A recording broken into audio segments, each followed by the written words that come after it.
যুক্তরাষ্ট্রের president Donald Trump বলেছেন, বাণিজ্যের মাধ্যমে তিনি ভারত পাকিস্তানের সংঘাত থামিয়েছে। পাশাপাশি তিনি বলেছেন, বিশ্বজুড়ে 7টি যুদ্ধ থামানোর কৃতিত্ব তার, আর এজন্য তার নোবেল শান্তি পুরস্কার পাওয়া উচিত। বিস্তারিত থাকছে ডেস্ক রিপোর্টে।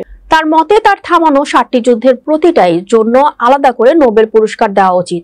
রোববার এক প্রতিবেদনে এই তথ্য জানিয়েছে ভারতীয় সংবাদ মাধ্যম এনডিটিভি। শনিবার আমেরিকার কর্নারস্টোন ইনস্টিটিউটে ফাউন্ডেড ডিনারে দেওয়া বক্তব্যে প্রেসিডেন্ট ডোনাল্ড বলেন, বিশ্বমঞ্চে এখন আমরা এমন কাজ করে সম্মান অর্জন করেছি যা আগে কখনো এমন সম্মান পাওয়া যায়নি।